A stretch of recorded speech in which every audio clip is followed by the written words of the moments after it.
Okay, well, what's up, man? Welcome, welcome How you to the doing? stream. I'm doing good. I'm doing good. Thank How you for about having you? me. Yeah, for sure, for sure, for sure. I mean, certainly, some of my audience is definitely gonna recognize you from the Jubilee video, and by now I've talked to a lot of Jubilee people, so I think they might know what I'm doing by now. But That's some of something my I'm not, audience, I guess your audience might, but I'm like, I know that 3 million people have seen it, but for some reason it's just hard for me to imagine people like watch all the way till like the 56-minute point. So mhm. I don't know how many people have actually seen that part. Oh, I don't know. Yeah, that could be But true, but well, the tail end of my part went viral because he kept posting some out of context clip or whatever the fuck. yeah, yeah, yeah, yeah. Um, but yeah, He said I claimed that I'm not white or something. I'm like, okay, I am I white. I haven't seen him post any of those clips, but yeah, Oh I know yeah, he, it was you straight know. from the PBD podcast. It goes, this young man is told that he could be successful, but he says he can't because he's not tall or white. I'm like, that's clearly not what I'm Oh, saying. I'm no, yeah, yeah, yeah, yeah. I did. Oh my God. Yeah, I remember that. Oh my God. Yeah. like Yeah. which is confusing because I'm like, I know he's not doing that because this is editors because he's met me and he knows I'm like 6'3" and white. So like, Yeah. what the fuck are you talking about? But obviously, Yeah. it's just clickbait. Right. I should be, obviously a part of what I'm doing here is, I'm not, I am not PBD. I think PBD is a is a asshole. I think he's insane. I think he's rather silly. I think compared. You muted yourself, yeah. He's better than average, but it's not a high bar for You think me if he's I'm being better than honest. the average what? Yeah. He's every now and then I see takes that he's willing to take that nobody else on the right are, which are more like moderate. And I think part of it is being like he's an immigrant and he's Oh, Iranian or whatever. maybe, yeah. You know what I I mean? mean, I He's don't. not like in the sorry, go ahead. I was just gonna say, certainly, I don't think he's very. I don't think he's very knowledgeable. I think that from what I've seen of No. his podcast, even when he has moderate takes, it's like because someone else on the podcast who he brought on is like expressing those things or whatever. But yeah, Yeah.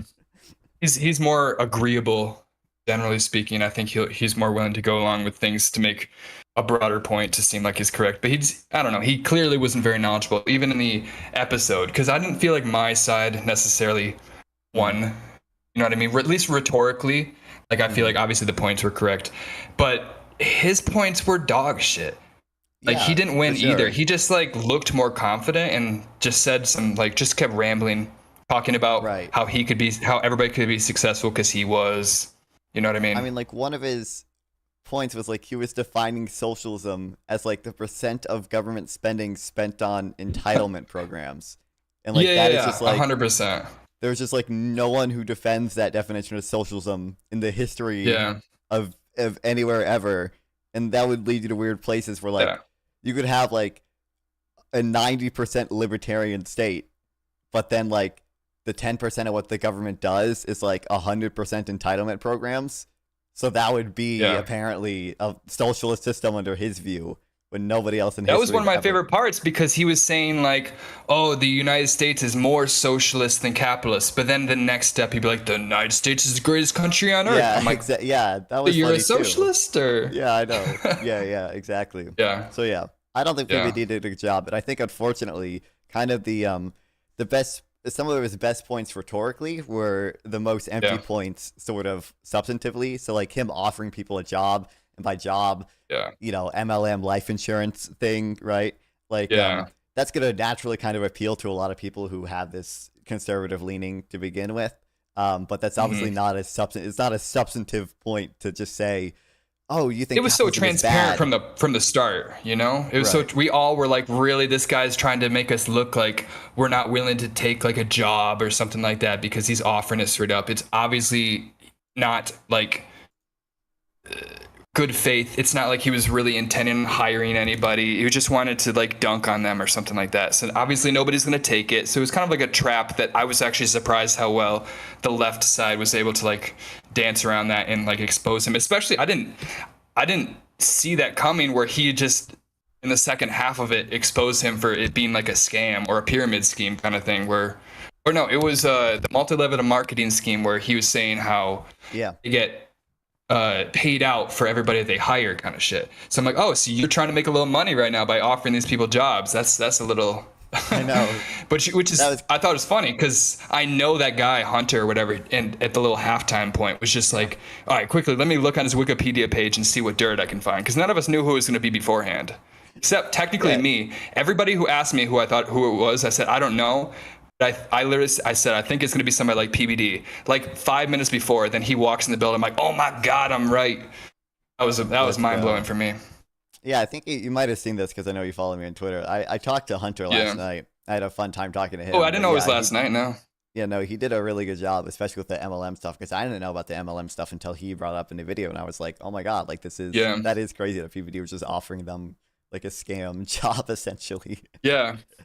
Yeah, but so to get started here a little bit, one is you should tell my audience kind of roughly who you are. I think you have your own podcast, and shout your Twitter out or whatever as well. Anything you wanna tell them. Sure. Yeah. Well, I used to be, when I was 21, I took just a campaign job. Right as I was moving to Florida, I just slid into a LinkedIn DM, and he offered me a job on his campaign. Jesse Philippe. He ran for Florida's 15th congressional district in 2020 and 2022, and I was just working on a campaign. I just moved to Florida, and then his campaign manager defected into the other campaign. So we kind of were left with a void, and I was kind of his main strategy guy. And to my surprise, he promoted a 21-year-old to be his campaign manager, which, in all fairness, I was his 30th follower on Twitter before I became the social media manager, and we got up to like 65,000. So, there's he at least had some data backing up why I would be like a successful person to market his campaign. And he went to a race with 3 Democrats. One of them had previously been the nominee for the district. The other one was a state representative who had every single Florida Democrat endorsing him and had raised millions of dollars. And Jesse Philippe had 0 name recognition. He had no political experience. He was just a very charismatic person who had been in the military, Marine. He was a lawyer, and we had only raised $20,000, $10,000 of which he spent just getting on the ballot. So we had $10,000 to spend on the campaign, and he got 14,000 votes. So we thought 75 cents per vote. It was a pretty impressive use of our money and a pretty overperformance for somebody who nobody had any realistically expectations for. He got 26% in a 3-man primary, which, like I said, with 0 name recognition. We just went door to door. We went to standing outside Walmarts, handing out flyers and stuff like that. And pretty much everybody that had heard of us, nearly everybody that heard of us, had voted for him. So it was purely, we lost because of lack of reach. And the person who won wasn't even the state representative with the millions of dollars and all the endorsements. It was the guy who had previously been a nominee because he had all the name recognition with older voters because he was a news anchor. Yeah. And he got obliterated because what was his name? I don't even remember his name because he just fell off the map. So that was unfortunate. And then we got just increasingly more popular after that point. It was really looking like we were going to be competitive for 2022. And that was one of the 2 districts in the Tampa, in that whole side of Florida that was remotely blue leaning in the Tampa area. And right before our actual election, 2 months prior to them doing it, they had redistricted the maps and cut the two Tampa Democrat districts to 1. And ours was, we had we're going to get beaten by 13, 15%. We're why? We're not going to waste our time. Also, he wasn't even in that district anymore. Jesse was no longer even in the 15th district, so it just didn't make sense for him to run there anymore, and he couldn't run against the incumbent because they were just, it was like a political dynasty that was basically representing the Tampa district. So we just jumped into a state house race the last second because the incumbent for that district was also running for Congress, so it was an open seat. So we started and that district was also split between our area and St. Petersburg. So we had just a whole new area that we had no idea who he was. And then she jumped into the race at the last second and blew us out of the water. So that was just unfortunate because we had so much potential.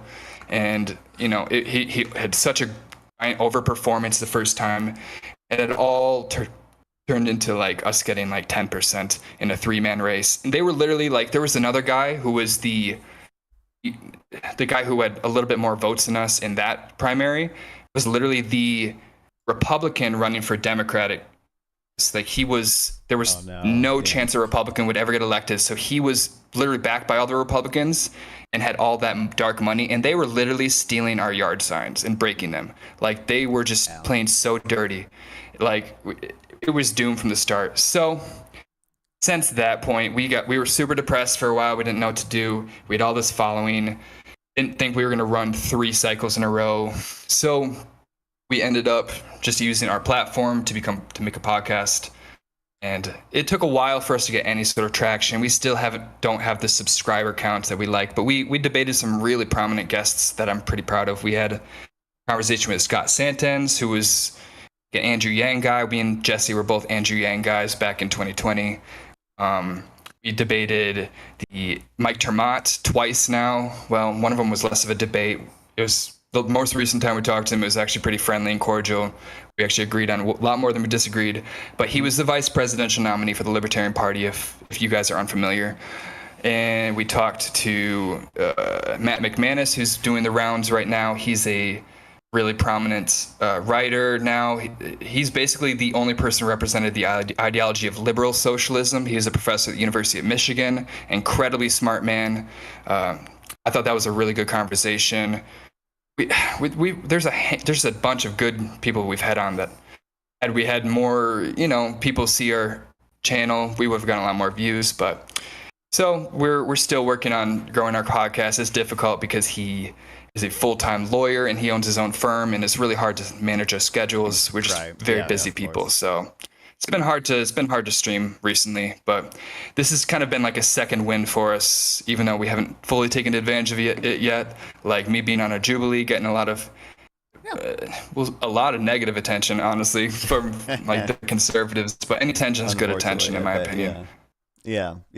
So well, hopefully, I'll make sure that's where we're at right now. I'll make sure to link all your stuff. Don't worry, when I upload the video and everything. So definitely. And share me the video. I'll make some clips or something too on my end. So hell yeah. Don't worry. Yeah.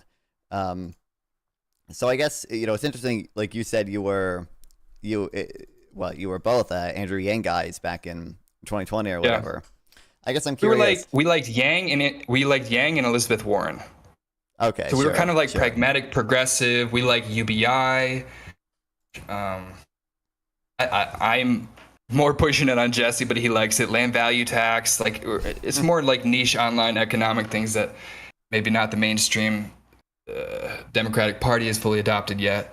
But right, yeah, go for it. What you're saying, I know Jubilee brands all of you as an anti-capitalist, and I know people, might have some disagreement with that. So today, how would you kind of broadly like frame yourself? Well, I actually found that anti-capitalist was a much more accurate way of describing myself than socialist, even though my ideology is liberal socialism, like the Matt McManus type liberal socialism, but I'm also a left libertarian. I wouldn't say I'm a libertarian socialist because I don't think that kind of specific ideology of decentralized cooperative economy is necessarily realistic. I'm basically slightly left of a social democrat, if I'm being honest. Okay.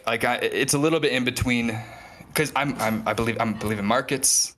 I believe in competition. I don't think we should ban capitalism tomorrow. I don't think that makes any sense. I think all economic models are progressive in the sense that they go from one to the next. I think we came from a feudalist system to a shareholder capitalist system. I think that we're going to progress into a different economic system. I don't think that we need to systems of production. I don't believe in revolution under these contexts. So I think it's a much more moderate form of socialism that anybody's familiar with.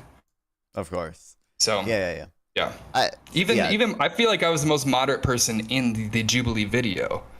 Like even including PBD, who is pretty right wing. Like right. I just felt like anti-capitalist that described me enough that I could do that video and talk about economics.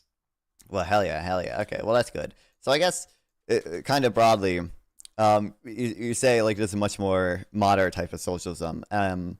What exactly? Kind of what This isn't a gotcha or anything. I'm not like just what exactly is sort of the broad model of like are we doing sovereign wealth funds? Are we doing co-ops? Are we having state Yes. ownership of certain industries? What are the things that we're doing here? I think all those are fair to an extent. I mean, state ownership is, I think that like the state should own stuff like electrical grids and stuff like that. I think the state, Hmm. to the extent of which I support public health care, I don't know about state ownership necessarily. Like, I think we could have hospitals owned privately, but fundamentally, I think the funds for healthcare needs to be funded publicly. It doesn't make sense otherwise. Sure. Like, that's kind of the kind of thing. I think it's much more abstract than state ownership. I support worker ownership, but I'm a libertarian. I don't think the government should be manufacturing everything top down. I believe fundamentally in democracy, and I think that's the core value of my beliefs. Mhm. I'm a liberal socialist, so I do believe in like liberalism, markets, Right. competition, free trade. I'm much more supportive of like a free trade system than any other socialist you'll talk to. Hell yeah. Like, Hell yeah. I think just exactly. I don't think it makes sense otherwise. I mean, I don't think we need to exploit the third world, but also, what are we just going to completely abandon them to like fend for themselves? I think they benefit from trade too. I think there could be fairer ways to do trade, but I think fair trade is it's not necessarily something people could pin down exactly what that means, but I think that's a core value, fair trade. Sure. I don't think that's like a Trumpist economics, but I don't Right, think I that mean, necessarily the trade agreements we've had in the 90s were necessarily all positive for the other countries as much as it was for us. You know what I mean? Mhm. Unequal exchange. So I mean, we I might don't be know. able to talk about. I think trade is a good thing. We probably should talk about that as well. I mean, my Yeah. one of my kind of arcs or whatever. I debated a lot of people about tariffs when Trump was before Trump was elected, even, and after Trump was elected, I actually started doing some of the tariffs because I am the ultimate globalist. Okay, I'm the ultimate open ports and Yeah. mostly open borders globalist. Okay, so I guess Pretty on and board you- with all those policies. hell yeah. So I think you've probably kind of hinted at this with regards to the democracy point. But sort of what are the what are the big things that we're going to try to address with the sovereign wealth fund and the co-ops, and then the maybe limited state ownership / state funding for certain things? Yeah. I'm sorry. Was there a question in that? I missed that part. Yeah. So sorry. What are the kind of the goals that we're trying to address? Like, what are kind of the flaws that we see with our Yeah. current system, with how the U.S. works currently, that we're Yeah. really trying to address there? I feel like everything is on a spectrum. So there's certain things I value more than others, certain things I prioritize more than others. There's some things that are like, yeah, in theory that'd be great, but like pragmatically, it's not super course. realistic. Yeah. But I do think that more importantly than a completely worker invested economy, like an economy completely owned by the workers, there's no private investments. I don't think that that's very realistic at this time, nor necessarily something we would want.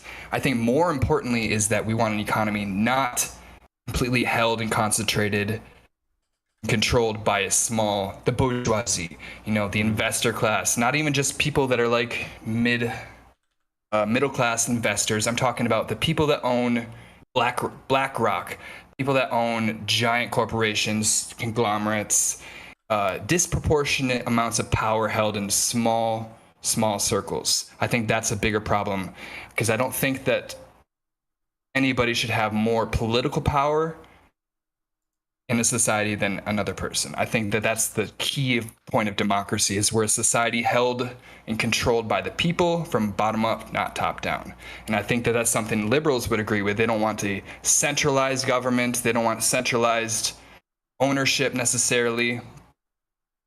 But, how we orchestrate that's obviously the debate. Right. I think proper taxation is very important. how we distribute profits is very important. I think something like employee stock ownership programs are really important, something that we need to be pursuing versus necessarily mandating cooperative ownership.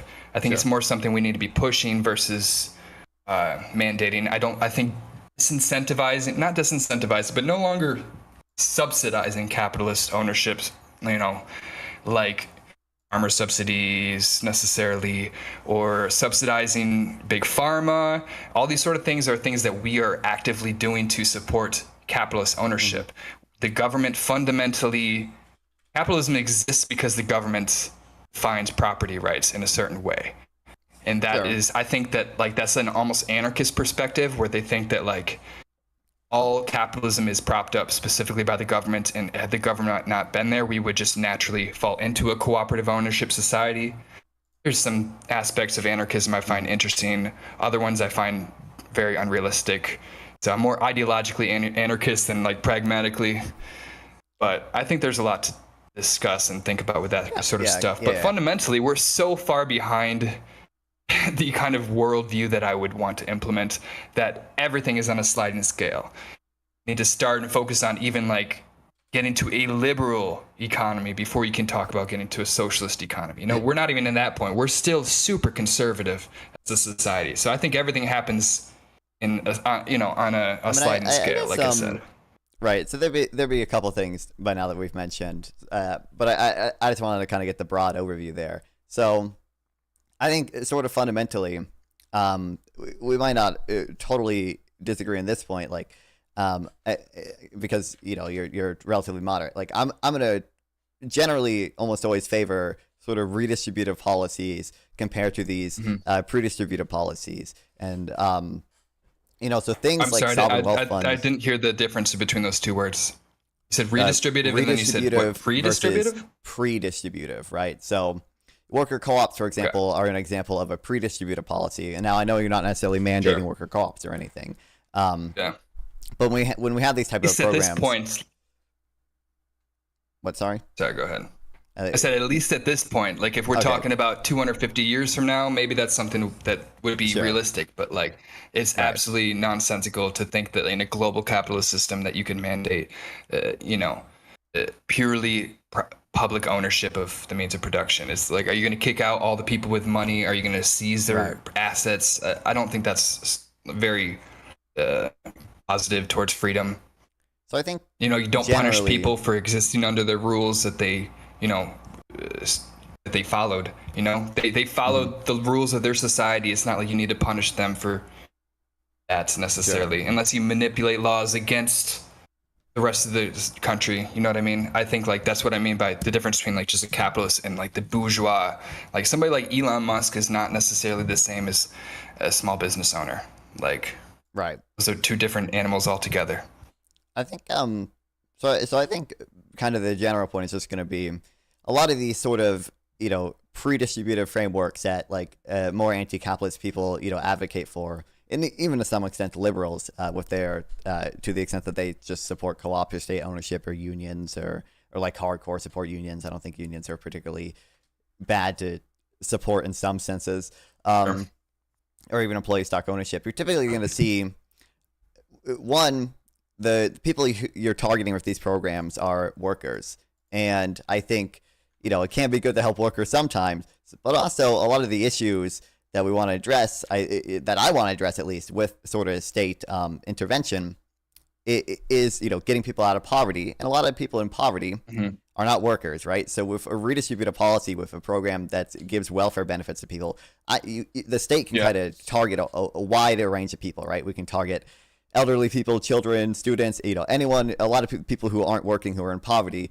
These sort of worker co-op systems or whatever, even if they have some type of benefits for workers, you're going to see, that might help workers, but it doesn't necessarily help the people who are in poverty because they simply can't work. Sure. I don't think that a lot of people would support, unless you're a hardcore, really libertarian socialist, really libertarian. I don't think most of them would support a system that's it's more like mutualism, where you support a purely cooperative system, but you don't support social welfare programs. I feel like that's kind of most right. So I mean, me would concede that, go for Sure. what you're saying. Obviously, like, so you can have both to some extent. My point generally is just Definitely. going to be these sort of redistributed systems allows you to target a wider range of people without, I think, some of the cost of the or the inefficiencies of a lot of the pre-distribution. So, for example, like with co-ops, we might be concerned that they're essentially going to underhire people because you kind of, well, actually, you could have cases where they under or overhire, but when you're going to see less what's called allocated efficiency because worker co-ops essentially have to take on labor and capital at the same time. So there's going to be a lot of firms that want to be able to raise a lot of capital, but under some type of worker co-op system, you're limiting their ability to do that.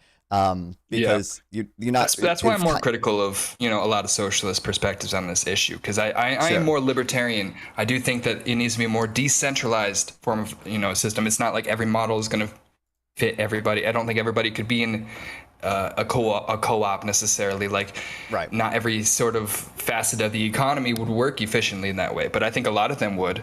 And I think that over time, it would be a lot more beneficial to have a system like that, not purely out of economic efficiency, but because it would be the exact thing that would take away the bourgeois ownership of all of society, which, like I said, is more of my priority. I do think having this small group of super powerful people is more important than having a society where everybody has a stake in the specific company that they work at, and that only. Like, I don't think that having I think diversifying your portfolio is economically sound for a reason. I don't think that, I'm not purely against investments. I'm against investments that go along with ownership. You know what I mean? Just because the bank lends you money to buy a house doesn't mean the bank gets to decide where you put your furniture. You know what I mean? I'm more concerned about control and power than necessarily economic structure as a pure form. Go for it. Yeah, right. So, obviously, there might be types of even, equity that you can finance without necessarily giving up, total ownership or whatever.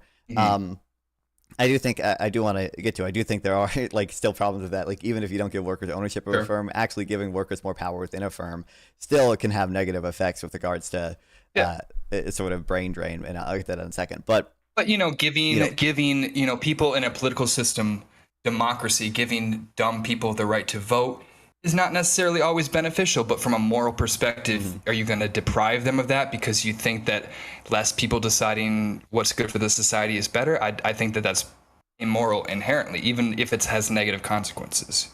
There's some forms of ontological values I think are important, even though I'm much more of a utilitarian. Right.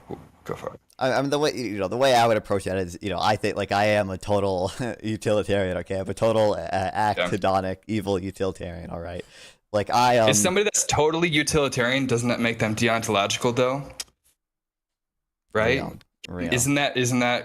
Can you be a total utilitarian and be a utilitarian? I think you can be. Obviously, the sort of general way I would approach it is obviously to say norms matter and heuristics matter, general rules matter. Yeah. So it is just a good thing for society, kind of as a general rule, to give people freedom of speech and or even dumb people, or to give people the right to vote, even dumb people.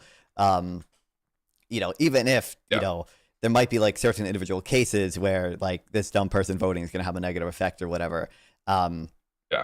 As a society, it's probably other costs to preventing that. And it's kind of hard to, with regards to freedom of speech, for example, it might be good to, censor some people sometimes.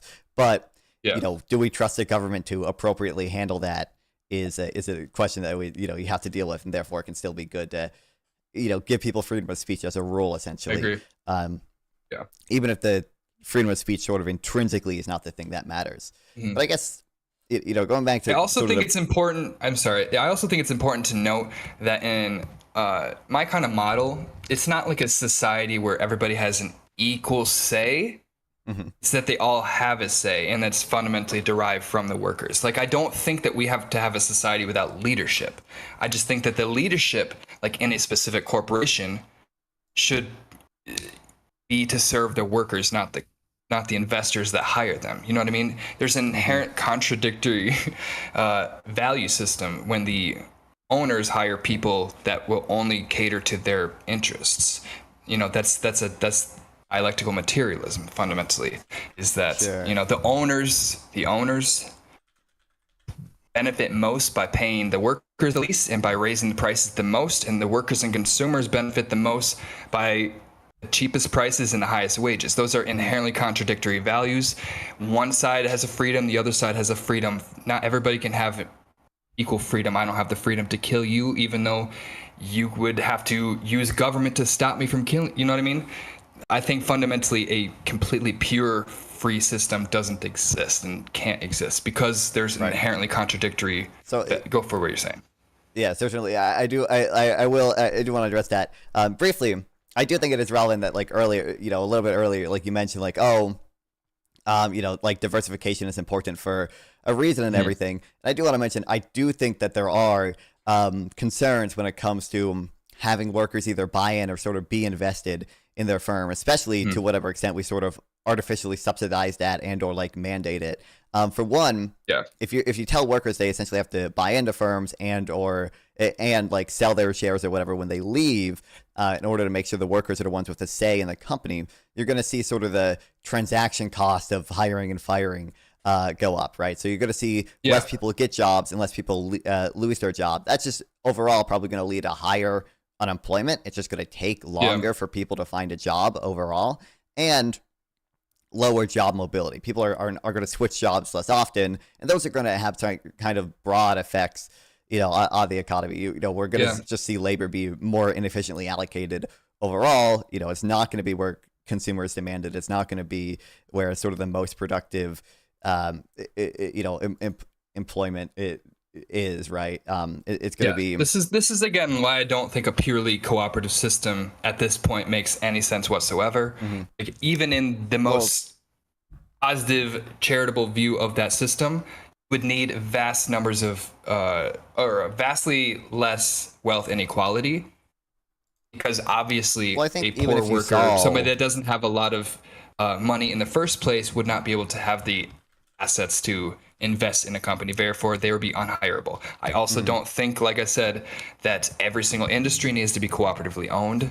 I also think that like different scales of private ownership are, something to consider. I think like small businesses, even capitalist businesses, could exist under a certain number. Like once you get to the point where you have to have like a stock market funding your existence because you're a giant conglomeration, I feel like you've gotten too big. You know what I mean? I do think that you could have a business, a local mom and pop shop, like in Wyoming with 20 employees. Like I feel like that's very much not opposed to my kind of system. Obviously, a lot of liberal socialists I talk to, will sort of have that, either sole proprietor or like small business exemption. They're not going to say literally every company ever needs to be a co-op or socially owned or whatever by the sovereign wealth fund or whatever model they want. That makes it, and that kind of system makes it a lot easier when you're not able to, join a co-op, because you can sell your labor to a, maybe not a capitalist, but a privately owned company in the short term. Like I do think that there is a room for private ownership, but I think it needs to exist on a much smaller scale. Like my perfect system is much more similar to Norway, which how much public ownership do they have? I wish I could fact check it right now, but they have higher public ownership than China, isn't it?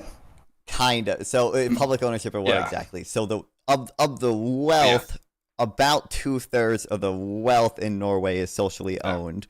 Of sort of the production of like GDP, essentially, about 40 to 46% of it is sort of produced by collective entities. So be it the government itself and or state-owned enterprises. It's funny. Not state-owned. They have a high cooperative industry too. But they do have some I don't think cooperatives, sure, but I think the state-owned enterprises produce a lot more than cooperatives, especially because obviously they do. State-owned oil They're enterprise. more common. Yeah, right. It's funny. Do you know who Econoboy is? Yes, of course. Yeah. Me and Econoboy had some disputes about that. Because he ended up putting out an article saying like 60% of production in Norway is by collective entities or whatever, and I went down a whole whole rabbit hole, okay, of Norway Yeah. statistics websites to calculate the value added by SOEs and calculate blah, blah, blah, blah, blah. Eventually, me and Accountability agreed. We came to an agreement. Okay, it's about 40 to 46%. I don't... That's still incredibly high and much different than almost every other economy on the world. Yet they exceed... What were we saying? The public ownership of wealth is like 67% public ownership of wealth is very high. I don't actually know how super high the like 40% of production essentially is. I'm pretty sure that there's under 20 countries that would come even close. Probably. Right? Probably. And the ones that exist are pretty poorly managed. Sure. You know, Vietnam or whatever. Right. Yeah, I don't know. I would have to... One day I'll look at the numbers for Germany and Vietnam and everything, but Norway's statistics website was annoying enough, and they're very transparent. Exactly. Studying statistics will give you headaches, so I don't blame you. Yeah, but I kind of don't think the sort of fundamental problem here goes away simply by saying, I'm not going to literally mandate everything be a co-op, or this would kind of only work if we had, less wealth inequality.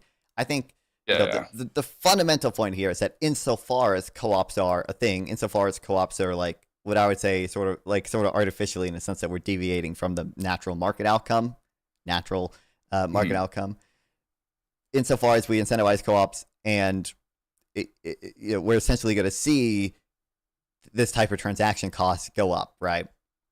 Even if we had less wealth inequality and workers had more wealth to buy into firms, they still have to buy into firms when they don't have to do that under a capitalist system or a strictly, private ownership system. They also don't get any profits in the companies that they work. So, they don't. So there's trade-offs there. You're right. They don't have a claim on the profits that they of that, but they generate also themselves. They don't have to make management decisions, which is something that some workers don't want to do. They don't have to. Workers don't have to. They elect management. That is the whole point. I don't think that it makes sense for workers to have a vote on everything. I think that but if you have the leadership elected by the workers, then the 12 months. The leader has to cater to the workers to keep their job. Therefore, they would be more beneficial towards their workers, even though they still would make unpopular decisions time to time. I still think leadership and some limited form of democratic hierarchy is necessary. Okay, sure. But I do think, obviously, insofar as I mentioned earlier, limiting the ability of co-ops to get capital without also bringing in labor, and B, telling workers that they have to engage in some system of buying in and selling off when they hire and leave firms, you are going to see allocator efficiency decrease. You're going to see unemployment increase. These are going to be things that are just kind of broad costs associated with the system. And I would even add, insofar as we kind of say, we're not going to have workers make direct management decisions, but we're just going to have workers essentially choose at least some of the members on a board, and they'll make decisions more favorable to the workers.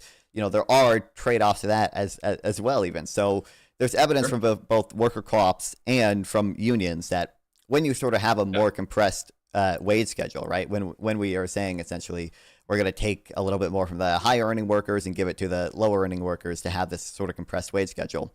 For one, we might also be concerned about unemployment. I don't see that as my system. I still think of people being paid very differently based on their job. I don't think that we need to have an equal. Well, this is kind of just. I don't even think there needs to be necessarily equally distributed. I don't even think we need to have equally distributed shares necessarily. I just think that fundamentally we can't have the businesses owned by external entities who decide things for them. That's in a fundamentally authoritarian structure. I don't think that authoritarianism really has a place in society.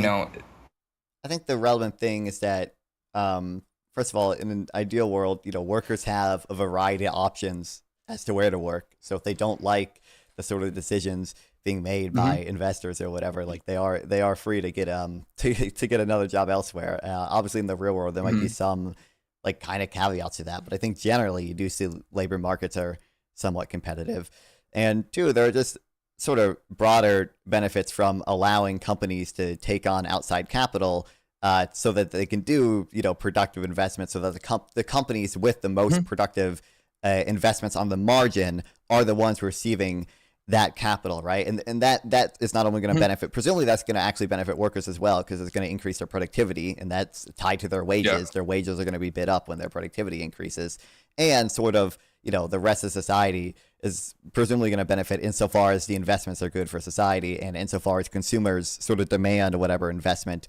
is being made. Obviously, if you're a car company and you're making it, you bring in outside capital to make a new investment to make a factory here. That might have some benefits for workers. That might employ more workers. It might make people more productive and bid their wages up. But it also just means, consumers are going to be able to buy more cars, right? Or consumers are going to be able to buy the same amount of cars, but for cheaper, right? Like those are sort of broader benefits that you would limit insofar as we incentivize co-ops. Yeah, I mean, like I said, I still support a pretty mixed system in general. I think that there's room for a lot of different models. I do like different ideas. Like I'm not so set on any specific model. Like I said, I think that there's ideas of like the profit sharing model where like the government redistributes that from a different. Oh my gosh, I'm sorry, I'm losing my own words. I think that it doesn't necessarily need to be in a specific like firm. The profits need to be shared. Like I think that there's some argument that it's more similar to the social wealth fund, which I don't think we have even had a chance to discuss. Where like I think that stuff like UBI and all this stuff could. Oh, go for it. Right, yeah. So I actually, in a sense, I'm gonna agree with you, because sort of this broader redistributive system is something that I do like. Now, I think a sovereign wealth fund is not exactly optimal. But there's a really good tax, okay, really cool tax I like. Okay, it's called a DBCFT, a destination-based cash flow tax. Interesting. It's actually, I haven't heard of that yet. Yeah, it's actually it is at the end of the day actually equivalent to a sovereign wealth fund that is sort of takes a passive investment in the entire economy. And sort of the benefit of that is because it is essentially equivalent to a passive investment, aka equivalent to like passive state ownership. Just as like sort of incentives don't change when someone else just owns a share of your company or whatever, the sort of incentives for companies don't change as well. So like currently our corporate tax does kind of change the incentives for corporations because we tax accounting profits, and sometimes we end up taxing investments because we sort of don't allow expensing of every investment they make. We try to allow expensing, but we have like depreciation schedules, and sometimes when you invest, like some of you are taxed at least somewhat on that investment. But DBCFT would essentially only capture the sort of economic rent from certain investments. You're only capturing kind of the super normal return to doing investments. So this is the kind of policy that I was talking about, but I didn't really have a label for it. Yeah. So I think that's a very interesting concept. Any of these investments are going to remain. Or any profitable investment essentially remains profitable because it is essentially just equivalent to switching some amount of ownership from private companies to the government. But I think with a sovereign wealth fund, we would kind of have concerns broadly about, and I think there are ways you can mitigate this. But of course, with capital misallocation, we might be worried that politicians would have some amount of influence in a sovereign wealth fund and be able to pick sort of winners and losers with the companies that they invest in. I definitely don't want Donald Trump in charge of the sovereign wealth fund. That is a concern for sure. Yeah. And to be fair, I think there are ways you can mitigate that. We have independent agencies in the U.S. Now, Donald Trump is not a fan of the independent agencies. Federal Reserve. Has been able to exert some amount of control over even the Federal Reserve, right? And the Federal Reserve has been like the most protected so far. The Supreme Court seems to be willing to let him do a lot to other supposedly independent agencies, but that's something that you kind of avoid with a DBCFT. Now, I mean, as with anything passed through Congress, I'm sure there could be the potential for some companies to get exemptions to the DBCFT or whatever, but broadly, this is a efficient tax. It doesn't distort incentives. It doesn't pick winners and losers the same way it might be concerned a sovereign wealth fund would. And the sort of revenue from it can be used to target a broader range of people than sort of, worker co-ops or unions or employee stock ownership can target. And I think for all those reasons, like I favor a DBCFT system, like there's a meme of I call myself like a cash flow tax capitalist. Okay, this is why I favor being like a cash flow tax capitalist. Like we're gonna let companies do what they want. We're gonna have the labor market still be mobile. We're gonna have the labor Sounds market like still be free. Micah fan. I do I Mike, do like Micah. I've talked to Micah a few times. Yeah, obviously. I've known him for like 6 years. We used to be in the exact same circles. It's kind of crazy. No, that sounds exactly like his kind of model. And I mean, like I said, I support like an all approach, whatever works system. I'm not set into one specific model. I'm not an ideologue. I used to be much more of a mutualist, but like I said, I am much more pragmatic. I think we're so far from this kind of system that I think just aiming in that direction is going to get us a much more positive results. And obviously not any policy works, but I'm open to anything that the data is pointing to. And fundamentally, the most successful capitalist societies are the least capitalist societies or economies. Obviously, I'm not talking about China and stuff like that, but I'm talking about like technically Norway is a capitalist economy but they also mitigate all the negative externalities of their system. And that's why it works. And I think that it just makes sense that the United States, to be successful, would want to emulate economic models that are successful, which we don't do at all. We just are completely feet dug into the ground, ideological Americanism. And I don't think that that's going to get us anywhere. I think that systems that would I even think like a lower corporate tax is like a good thing. Let's go. As long as as long as you align it with other policies that have much more effective forms of like taxation. I think capital gains taxes should be raised. I think that doesn't make any sense, and I don't think that they would have as negative externalities as people like to pretend. There's not a lot of evidence that everybody would pull out their investments from the United States because of a higher capital gains tax, especially because we're so much lower than the rest of the world. Yeah, so I don't think if you just raise capital gains tax in the U.S. that you would see, that much capital flight, right? Especially because I mean, like you said, we are kind of the sort of biggest economy in the world. Our equities. Everybody's going to invest in us either way. Yeah, our equities do have a higher return than most, essentially even other developed countries. But like you would just see, less investment even domestically. People would be less willing to make investments that would be subject to a capital gains tax because that tax exists, right? Like that would be a thing that we should be. I don't think it would disincentivize almost any forms of investment in the United States. Like I said, because it's not like there's other countries that have even close to as low of a capital gains tax as we have. We would still, if we raised I'm saying 10%, would still be lower than most of the capital gains taxes in Europe. Like we would still be the better choice. And we are. I mean. I'm saying the like base of the global economy, they're going to invest. Yeah. For people not even choosing between, for people just choosing between consumption, I'm going to consume some of my money now versus saving and investing.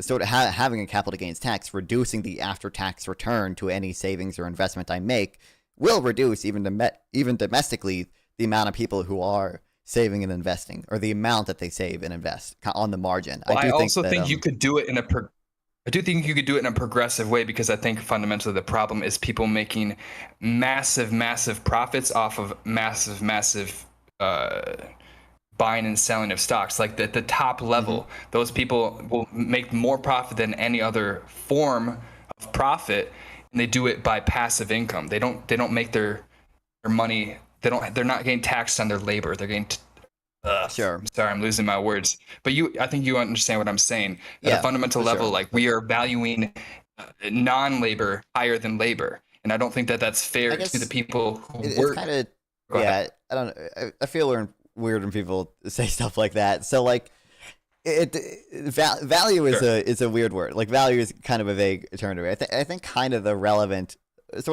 thing is like what kind of the spillover effects are, and like what are the effects of taxing stuff. So for one, I would say like the first thing I point to is just that I don't view people making money by selling stocks on its own as like some big problem. Like and I think the data even shows that like I understand what you mean. I don't think so either. And like kind of the best data shows that like despite that, like if you just look at like post-tax income inequality, for example, like I don't think that's significantly gone up much in the U.S. And now, to be fair, some of that is because we do already have taxes on capital gains, taxes on people selling that stuff. Yeah. But I kind of don't view it as like a super huge problem that like needs to be addressed if, you know, inequality and post-tax income inequality is not even increasing meaningfully in the U.S. is basically flat. But also like there just kind of are broader benefits to having capital sort of be allocated to companies with the most productive investments, companies with a higher future expected cash flow. And this is what you kind of, I remember you mentioning. It distorts the market to an extent. I'm sorry. I think that part of the problem with the economy is it doesn't value efficiency as much as it values profitability. I do think that there would be a completely different system in which companies would be more effective and probably better for the consumers, but we choose companies that are better for shareholders necessarily. So I think profitability isn't necessarily the highest attribute. You know what I mean? I think that as long as your workers are properly paid, if they make an even amount of money that pays all their workers and all of the costs, I don't see why necessarily profitability is the priority. I think that we value profitability for the investors when fundamentally we need to be aiming towards our workers making more money necessarily. So and kind of I understand that go ahead. Right. I mean, I'm kind of the big thing about markets or whatever is that, you know, the profit and loss system, the price signal in the market system, you know, ensures that profit is sort of an indicator of efficiency, right? Like, you know, whether or not you turn a profit is an indicator of whether or not consumers essentially demand you're good enough to not necessarily though. It could just mean that you have or there's a higher demand sorry. It could mean that they just are just charging substantially more, but the demand isn't like so low that they are going to lose profits as a result of that price. You know what I mean? I think that you could charge substantially lower prices at a company, but it's not necessarily going to make them like an inefficient company. You know what I mean? I'm sorry. I'm sort of like losing my. It might depend exactly at this point. Efficiency. So, like, I mean, insofar as sort of companies, you know, could charge, or so companies can obviously have some amount of market power, and that can sort of allow them to charge prices beyond what the efficient market outcome is. But I think, you know, I don't think we observe much market power in the U.S. today, and I think, you know, a lot of the reason there could be market power in some cases. What do you mean by that? Is because of, in that I don't think like it seems like markets are kind of broadly efficient in the U.S. today. We don't see, like, I don't think, for example, like the price. I don't think we see, for example, massive price gouging, large scale. I don't think that's true at all. I think it depends obviously on when we're talking about. If we're talking about today, yeah, we're not. We're also not immensely profitable right now for obvious reasons. Like we have super inefficient tax policies, like the tariffs and all this model under the Trump administration. So if we're talking about now versus the Biden administration, then I don't think those are the two. Well, what do you think we saw during the Biden same economies at all? Sorry, what was the question? What do you think we saw during the Biden administration that was indicative of companies being inefficient by like charging? Oh, I think that's the opposite of what I'm implying. I think we had a much more efficient economy under the Biden administration. It was one of the most efficient economies we've ever had as a society. I don't think that that's the best thing that we could do. And I also think that that's a result of like, yeah, we started off from the lowest place possible with the COVID economy, that kind of thing. So obviously you can give Biden, he gets more credit than he could deserve in some circumstances. Like obviously he's going to consistently grow the GDP because of how fucking far it dropped under Trump. Of course, yeah. But I do think that like a lot of the ways in which he organized the economy was so much more effective. Well, I have to mention that I have to leave in like 5 minutes because I do have to work. Okay, sure. I was kind of talking about markups. Like people cite under Biden a lot of times, like, oh, the price gouging by companies or whatever. And I was curious if we were kind of citing supposed price gouging during COVID as evidence that companies are sort of abusing their market power. Well, I definitely think that Like, I they thought we had more took time. advantage I would of that, interrupt and more. I think that inflation a lot of the times is not necessarily a accurate market response. I think that it's a lot of times corporations taking advantage of the fact that people are saying there's inflation, so they can raise the prices. I don't think that they're necessarily like a reaction to supply and demand a lot of the times. Obviously, they Mhm. are other times, I but guess I don't I see. think price gouging is absolutely a thing, and it's a form of taking advantage of an opportunity to profit when it's not necessary at all for you to maintain the same level of profitability, which you don't have to be struggling in order to make a certain amount of money and still rapidly increase your prices just because like Mhm. the economic situation that we're in right now, like the COVID. You know what I mean? I Right. do I mean, think I price guess gouging was pretty obvious during that time. I don't see particularly good evidence of that anywhere. I mean, there is that I one mean, economist. I wasn't the always forget toilet her name. paper thing like we didn't even have like a lack of toilet paper? They were literally just, I don't know. I'm sorry. I'm not even I gonna. I'm mean, gonna turn off that reference because that was so long ago. I don't even uh, remember the situation. like obviously you would expect prices to sort of go up in the case where there is a either big supply shock and or big demand shock. Yeah. That's kind of how market systems works, and like that itself is sort of a proxy for efficiency. Like it is, more like the relevant thing is like when a price of eggs go up. This is what's good about markets is that the fact that the price of eggs is going up or toilet paper is going up is a signal to consumers or whatever that eggs are becoming more scarce, right? And they don't even have to know why eggs are becoming more scarce to adjust their behavior and try to substitute away from eggs, right? So the eggs go to people who presumably value them the most based on how much they're willing to pay, which might not always be a exact proxy for how much they like truly value it. And additionally, it's an incentive. Wasn't that during a time? Let's talk about, or let's not talk about like the small commodity scale as much. Wasn't rent increasingly like Wait, just real quick. Can I raised finish? during that time I want to when finish this it's one like the thing. I supply? did. Sorry, I'm sorry. Shit, Go for I it. do want to finish this one thing. Yeah, just because I think it's important Yeah, for the broader absolutely. point. It's like it's additionally an incentive for producers to start producing more eggs. And again, producers themselves also don't even have to Yeah. know why eggs are becoming more scarce in order to have that incentive to produce things, right? And I think that is sort of the broad benefit from the market system that you see, that it's going to lead to these efficient outcomes because prices are signals wrapped in an incentive, and because prices convey information to people Yeah. that a sort of more centrally planned economy. I understand you're a libertarian, so you don't necessarily support Yeah. any of the central ownership, right? But that Yeah. a more centralized entity might not I think necessarily fundamentally have. the sorry, you glitched for a second, so I talked. I obviously think maybe that's not obvious, but I do think that the market needs to set the prices in almost every situation, except for maybe healthcare. Obviously Mhm. situations like that. But I think that we're gonna agree more than disagree on this because I do think that that's more of um, a consequence of we don't have the prices set by like what's the equilibrium price. I don't think that we're even close to that kind of market because I think that there's so much distortion and so much prices are decided by larger firms more than they are from a proper scale of what it's supposed to be because of a perfectly free market, which does not exist, or competition necessarily.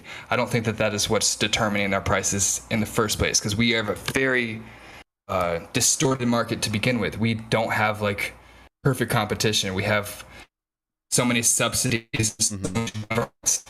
influence that's fucking up the entire market and favoring larger firms and basically anybody that's lobbying towards those means and ends. I mean, to some extent, I And agree, but I yeah, think even as you mentioned, like a lot of the times, the sort of places where you don't see perfect competition are the places where the government is intervening. And now, in some cases, yeah, to I be agree. fair, essentially the government intervening on behalf of the market because certain rent Yeah, seekers are like lobbying for government intervention. But I think like a general solution to that is just reducing the amount of government intervention in the economy. And now there are cases where I do want intervention, obviously, not but necessarily. Yes, I agree and disagree, but like obviously I think that the problem is that uh these firms have more control over the government than I think that the government has over these firms. And I think that that's the mhm. driving force. And I think that is the part that needs to be separated before we even talk about what the government should be doing. I think that we need to make sure that the government is working on behalf of the voter base and not just the people that are lobbying towards the business interests, the special interest groups that are basically driving all of our legislation. I think that is obviously what determines what is favored. I guess I don't see particularly good.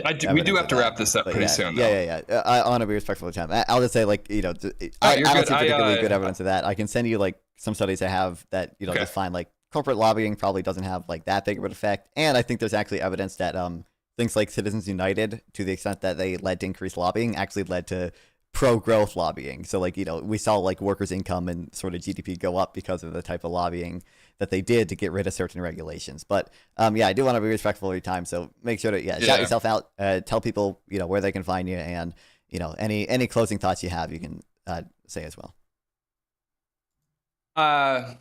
I didn't really think of what I would be saying in this moment, but you guys, my show is called Imagine More. You might have to type Imagine More show because there's like a million versions of Imagine More on YouTube that are bigger than our show. So Imagine More show if you're trying to find us on YouTube.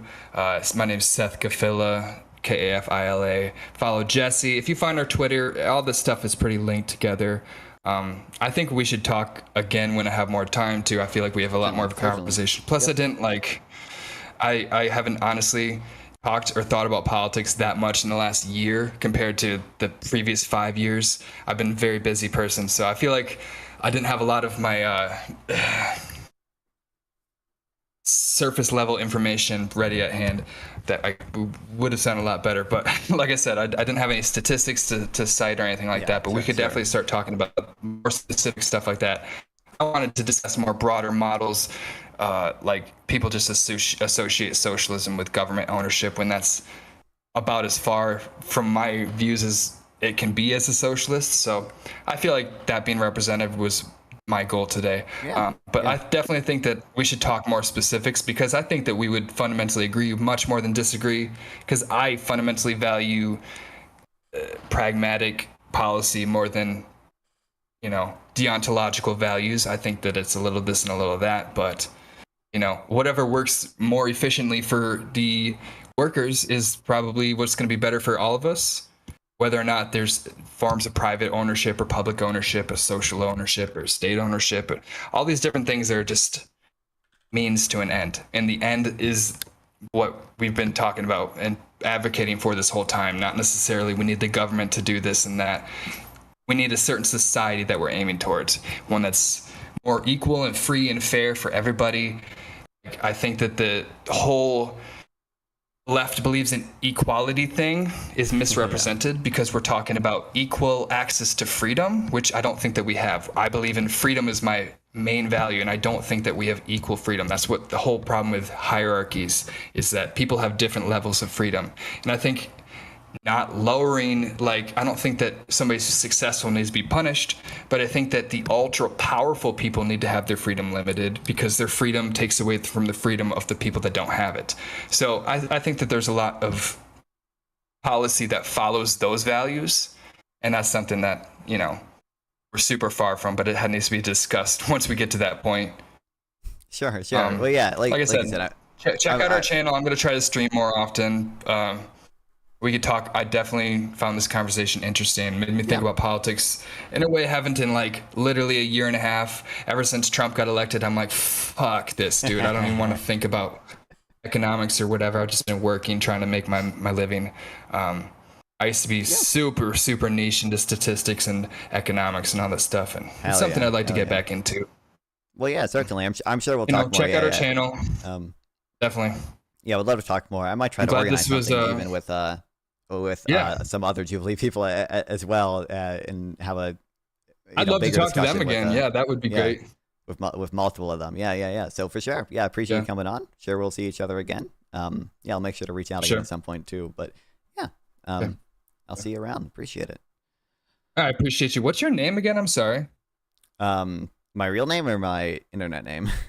Are you hiding your real name? That's fine. No, I don't hide my real name. My real name is Jared. Okay. If you want to know that, and then my internet name, I'm Nonfon on YouTube, and then it's NONFON, and then Nonfon420 basically everywhere else: Twitch, Kick, Twitter, Instagram. Yeah. Well, like I said, It's nice to meet you, Jared. I didn't know that was your name until now, but glad to have talked to you. We'll have to do it at a different time, you know. Yeah. We'll sure talk thing. more in depth about policy one day. Hell yeah. Hell yeah. All right, y'all. I got to go to work now, so Get that appreciate y'all. bag. Yep. I'm Appreciate going it. to hop off now. All right. Send me the video. Oh, of course. Yeah, yeah, yeah. Okay. See you, guys. Well, fun time. I don't know his time was that limited. I would have interrupted 1 or 2 more times, okay, to spout some capitalist propaganda, all right? But fun time. Cool dude. Yeah, I'm sure we'll talk again. It's cool to see that he knew. It's funny that he knew Micah. It's like, oh, that sounds just like Micah. That was interesting. Yeah.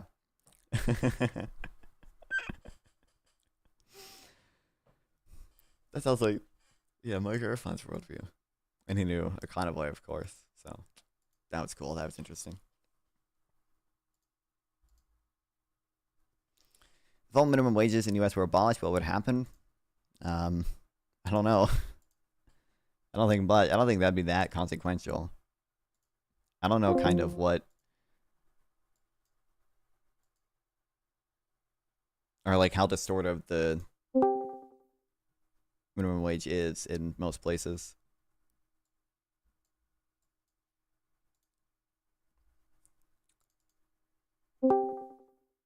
What's up? Total failure, no shrimp filling, no splinter filling. What is this? He name dropped Micah and Econoboy, bro. He did. That was awesome. You got to talk to him again. Yeah, probably. Yeah. Yeah, no, that was nice. That was nice. Yeah, I mean, nice convo, but we gotta make them splinter pilled and yeah, sperm pilled. Yeah. I mean, I enjoyed it. Time, I enjoyed it. He did say he did use externalities in a way that I didn't like. Like you said, capital gains taxes have externalities that are bad. Like that's just the word effect at that point. Yeah. But yeah, no, I mean, I don't like capital gains taxes. I think that's very bad. Yeah, I mean, I think one thing I think would be. I mean, I enjoyed the convo. It's very pleasant. I was unhinged in chat. I like hearing that. Privatize democracy, privatize NASA. Yeah, that's right. But yeah, I was thinking. So you explained the DBCFT. Yeah, I like that you didn't explain how it works because it's just like an hour of tax theory. You don't need that. Yeah. Just trust me on this one. It mechanical or like economically equivalent to a passive domestic sovereign wealth fund. Yeah, I like that. But then his reply was like, I'm a pragmatist, so yeah, whatever. But I think it's worth emphasizing that even if we're talking about optimal ideal stuff, even then it's better to do a DBCFT than a sovereign wealth fund. Insofar as you can. So yeah, I mean, even if you're a practical guy or whatever, I'm debating the utopia right now. I'm debating the ideal, right? It's like yeah. All, and it's so unintuitive, like that having a VAT plus a reverse payroll tax, which would just be like one bill to pass, that is equivalent to like a sovereign wealth fund. Right. It's really funny to me. If I'm going to write an article, I'm going to write that, right? Because, like, conservatives like Oren Koss, they advocate a reverse payroll tax. We talked about that, right? I'm not finding schizophrenic. I don't think so. Okay, then who did I ask if they know Oren Koss? I think I asked you that. Maybe someone else. Obviously, I know Oren Cass. Yeah, so he advocates a reverse payroll tax, which is basically a wage subsidy, right? But so long as we have a VAT at the same effective rate, then that turns out to just be a DBCFT. Just the government owning all the stocks, man. That's evil. Yeah. So I think that's fine. So I think it's worth emphasizing that even in the ideal, that's the case. I don't like when people are like, I'm very much a utilitarian, but authoritarianism is always evil. Like, no, I don't know if you make sense at that point. I also, and this is a call out moment. No. He was like, I love free trade. I'm going to be the most pro free trade socialist you're going to talk to. Yeah, I would have. But by the way, I like fair trade and unequal exchanges. Yeah. Whoa, buddy. What is this? What is this? Well, it's like when someone's like, oh, bro, I'm the biggest YIMBY ever. Trust me, I'm the biggest YIMBY ever. I just don't like gentrification. Whoa, wait. Oh boy, this guy's a NIMBY. Right. Yeah, so that's what I think. These are my thoughts. Am I allowed to think them enough? Absolutely not. No, yeah. I would have loved to get to the unequal exchange thing, but unfortunately we didn't get there. Yeah. Thanks, Liberty Twitcher, It's for bad. the It's Twitch sub. bad. Why did that It's play twice, but Kofin OK's socialist didn't slop. We play don't like that. twice? It is. But I It appreciate really it. is Sub the really helps me staring, out. which Hell is yeah. so sad, guys. It But is sad. It is. yeah. That was a nice combo. Way shorter than the Hunter one yesterday. Yeah. That Hunter one was really good. I liked it. It was Yeah. really good. Yeah. So, what's the plan now? Are you shutting down the stream or what? No, I don't know. We're gonna chill. We're probably gonna watch some stuff. I don't know exactly. You should for following send and Micah welcome the to the debate stream. once you upload it. Oz addiction. I could, but he's just a DNC shill now. Does he even care? Does he even care anymore? Well, he cares so much about politics that he chooses the most effective route. I think it's that's true, commendable. I guess. I am the one who suffers, right? I want audience protectionism. I want Micah to not do the optimal thing because I benefit. I I'm don't a think I've rent seen seeker. what Russ has done today. But yeah, he's behaving pretty optimally. I basically just got up. I got up at 7 that's p.m. good. I mean, And bro, immediately the hopped guy on gets stream. like fucking 50K likes, tweets like every 2 days. That's really good. That's true. Really good. Yeah, how many tweets did you have above 1K? Like 2. That's right. He mogs you, not. Don't you want to be like him? Sadly. But yeah. sorry, Wonk, but the DNC shill gets the girl. But yeah. So yeah. I didn't like the protectionist dog whistles. Very bad. Very bad. So sad. And Matt McManus, bro. Scroll through Matt McManus's Twitter. I mean, the guys just get total. I'm shit talking mad. I'm mad shit talking right now. Okay, I don't believe what I'm saying right now. But this guy's just a political philosophy, bro. All he talks about is like these things that don't apply to economics or ethics. It's like, oh, I believe in normative individualism, and this is the liberal tradition. That if you read Mill, he said this one time in this one book that he kind of likes socialism. So therefore, it's like who let political philosophers write, bro? Who let them write? You need like Infinity Peter Singer or something to write book. Well, I guess not even Peter Singer. He write like a dog shit book on Marx. Oh wait, isn't this the guy that Econoboy talked to, right? Didn't Econoboy talk to this? Yeah. I remember this. Yeah. I recognize him now. Scroll through his Twitter. He's retweeting Emma Vigland and Hassan. Okay, this guy is an enemy. No. Yeah, no, I mean, a lot of I'm just a liberal socialist. A lot of these people are just like majority report watchers. We're not necessarily evil, but like the hosts, but they are politically unaligned or misaligned, shall we say. They support the bad people. And I don't like that they support the bad people. But again, you never want your movement to be isolated. So wonkyism is a difficult existence. What can you do? That's right. That is right. So yeah, I don't know. Currently, Russia has more drones than Romania now. Let's go! Incredible. Whoa! Let me text my Romanian.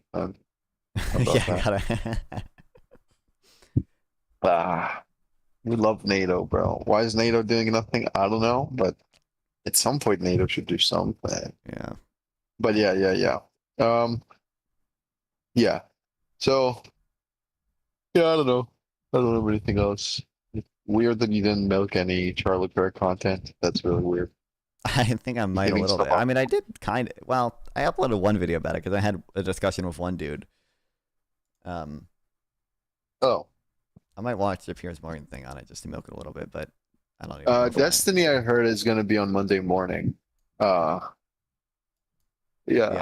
So, but that might get canceled. You know, Piers Morgan, they cancel all the time. When are you going to be on Piers Morgan? You got to be more controversial, not fun. It's got to be like, yeah, that's fine. You're gonna